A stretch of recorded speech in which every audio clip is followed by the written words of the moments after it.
Hello YouTube, my name is Tyler and this is gonna be some sort of reading vlog. I'm not really sure what my reading vlog situation is gonna look like through the month of December, just because I'm reading slowly, there's holidays going on. I also have to like get up an end of year wrap up in some capacity at some point, so like things are just going to be a little weird, but I am going to go ahead and record my regular vlog clips and see what shakes out. So it's December 5th. I'm 5 days into December and I have just finished my first book. I just finished listening to Robert E. Lee and Me by Ty Sigilly. This is a memoir slash history book. The subtitle is A Southerner's Reckoning with the Myth of the Lost Cause, I think. Something along those lines. So it is about him coming to terms with the ingrained Lost Cause myth and how the Civil War is really about slavery, but also highlighting how what is the word I'm looking for? My brain has just completely stopped working. Highlighting like the reverence for Confederates through the military and in the South in general. I'm gonna give this 3 stars. Like, it didn't do a whole lot for me. There wasn't anything wrong with it necessarily. It's just like not a book that was written for me. So while in the beginning I found it kind of interesting the way he talked about how reverence for Robert E. Lee is like ingrained in Virginia, and I grew up in Virginia, and there were things that I really recognized and found kind of interesting in hearing that, but the vast majority of this is like him examining like the reverence for Confederates in the US Army. And like, I don't care about military history. I don't give a shit about the US Army. I don't. So much time is spent on like West Point's campus and like buildings named after Robert E. Lee and roads named after Robert E. Lee and like monuments to Confederates and shit. And like, I don't care. I just don't. So like, it just was a book not written for me. However, I can see the value in something like this. It does seem like he is a more conservative guy. He was like in the army. It starts out with him talking about a video he did for PragerU. So like already starting off kind of like on the wrong foot for me. But I think there could be some value in like making your Southern conservative dad who likes reading military history listen to this book or read this book. I could see how this could be like a conversation starter, or could like open the eyes of some centrist, conservative leaning folks, especially if they've like grown up in the South and have never really thought about the Lost Cause myth, or like how these people are venerated and what the Confederacy like really is. Like, I can see the value in that. It's just like, I'm not that audience. So yeah, it is what it is. Yeah, that's the only book I've read so far. I'll check in at some point when I have something else to say about something. Hello YouTube, it is December 9th and I'll be honest, I still don't know my plan for this vlog. However, I did just finish the second book. I finished listening to The Palace Papers by Tina Brown. I'm gonna give this 4 stars. Honestly, it started out really strong. I thought this was gonna be a 5-star listen.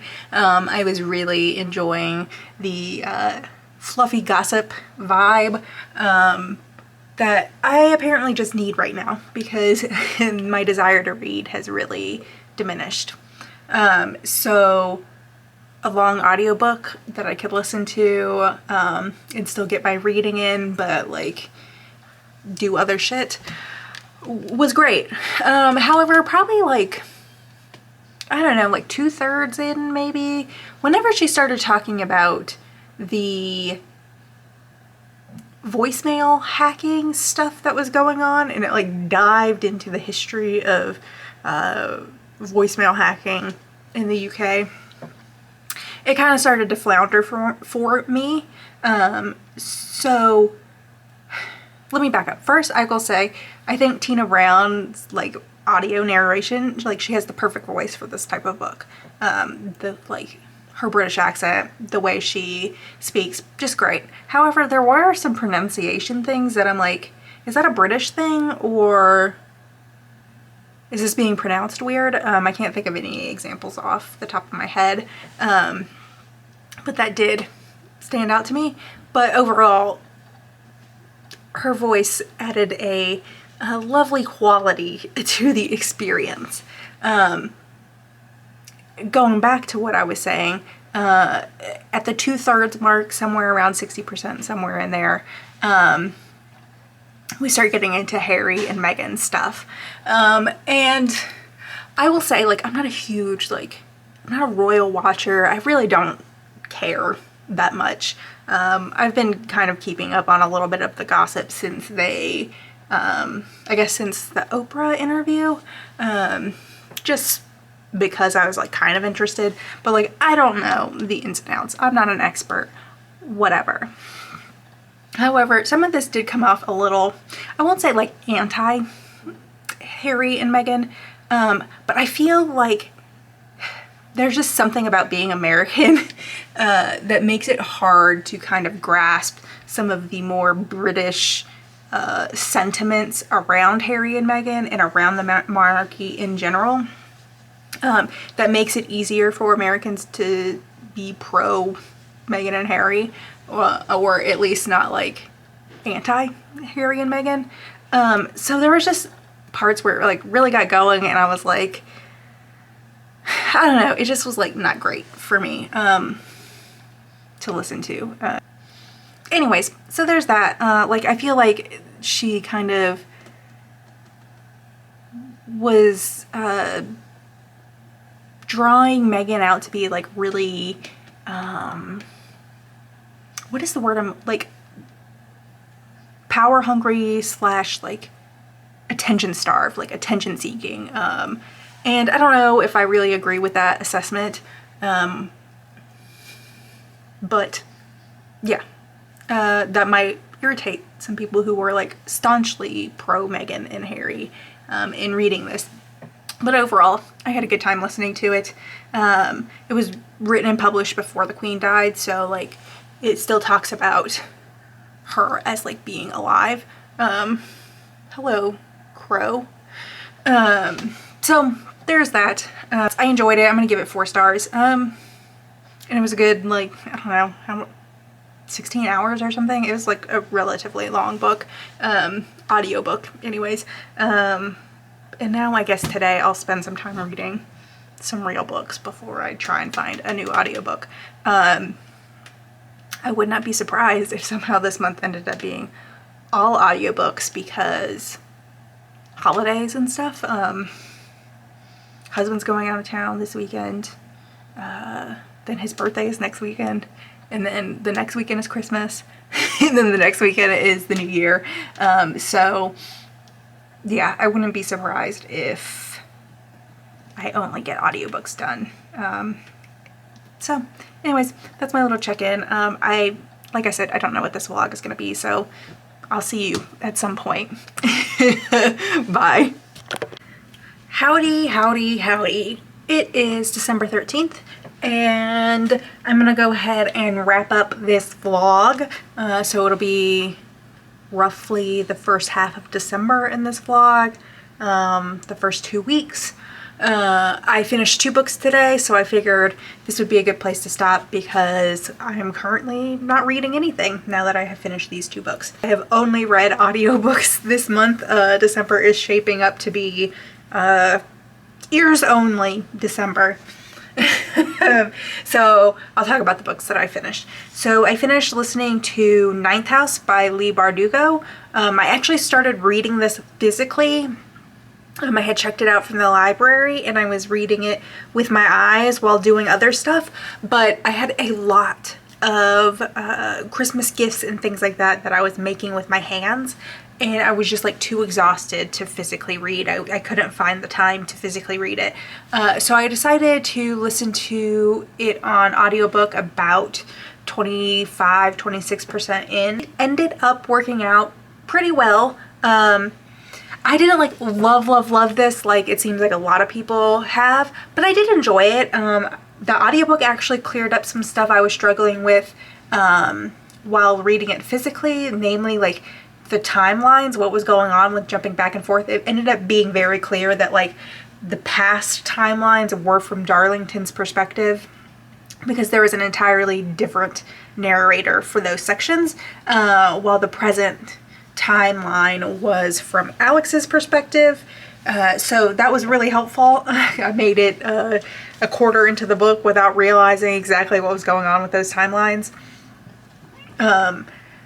Not everything was answered. There's definitely like a cliffhanger at the end about like what's gonna kind of be happening in book 2.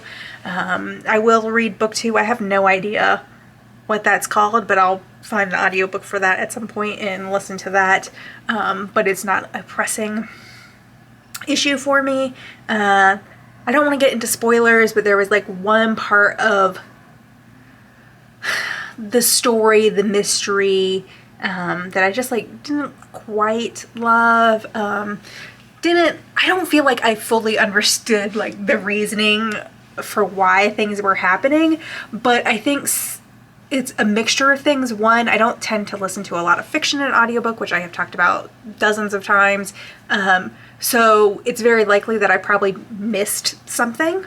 2, I don't read a lot of fantasy. And while this wasn't like a super dense fantasy, it was a little bit like more heavy than what I usually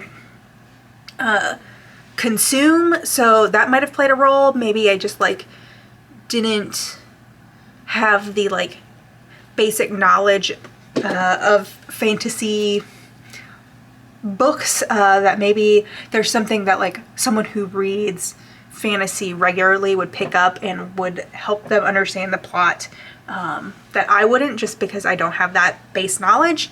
And the third thing is I do think there were things left open, specifically because this was going to be a series. So yeah, it was a perfectly fine, consumable experience. I gave it 3.5, so I got rounded up to 4. Honestly, I feel kind of like it was 3.75, but I don't want to like get into to like that granular of splitting ratings. So 3.5. Yeah. So that was my experience with Ninth House. Overall, enjoyed it. Maybe just a little too dense for me, but not in a bad way, just like more denser than I'm used to. Otherwise, there's that.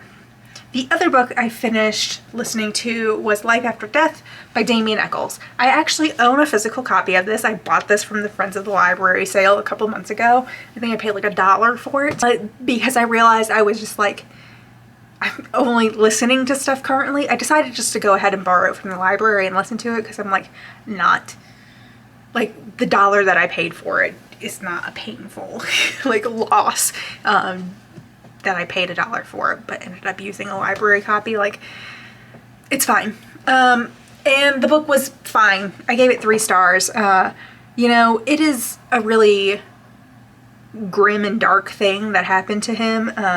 There is some heavy, disturbing things that happened in this book, in things that he describes, like witnessing, but also things that had happened to him while in prison. So you need to be aware of that if like that's something you're gonna go into reading this. But it's very clear that this ruined his life, which, like, I mean, it would ruin anyone's life, being falsely accused of satanic murder of children when you're still basically a child yourself, like had just turned 18, I think. So like, this would ruin anyone's life, but I think it's very clear, like, he wants to be known for something other than this, and like he just can't get past it because people keep pulling him back to it. And I remember the author of, what was that true crime book I read? Savage Appetites. The author of that also talking about Damien's desire to be like known for something other than being falsely imprisoned and being attached to this murder case, and wanting to be known for something like more intrinsic to himself. Something good about him and not something like bad that happened to him. And I think that definitely comes through in this book. It was just an okay read. Like there wasn't anything bad about it. It was just all right. It's not like I was personally looking for more gruesome details or anything like that. I definitely didn't want or need that. But it was just okay. All right. So there's that. So I'll give a quick little rundown, stats and things like that. I read 4 books in the first 13 days of December. 1 book in the first week, 3 books in the second week. Trying to find my information here. Robert E. Lee and Me, 3 stars. The Palace Papers, 4 stars. Ninth House, 4 stars. And Life After Death, 3 stars. And I actually think those 4 stars were all 3.5 stars rounded up. So like not a super great reading experience, but honestly the fact that I got anything read or consumed, I'm marking as a win, because like getting my butt into gear to read this month has just been so difficult. I'm also going to touch on Booktrovert Bingo real quick. I don't have any like technically new bingos to talk about. However, I did finally find a book for the Murder They Wrote prompt, which was just a book featuring murder. And I decided to use Ninth House for that because there were a lot of murders in Ninth House. You know, it's about solving a murder. There's a murder in Alex's past. There's murder all over the shop in this book. So I thought that would be a good fit for Murder They Wrote. So all that leaves me with is That's Not My Name.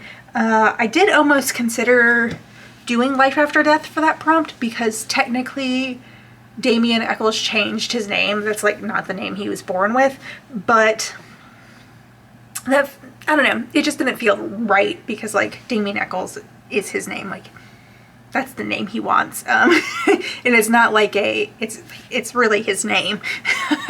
So yeah, I don't know, it just didn't feel right as for that prompt.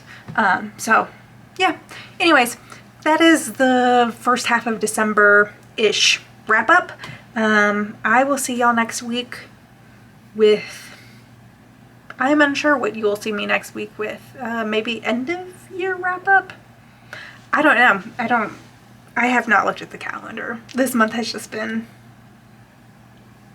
a mess. Anyways, I will talk to y'all later. Bye.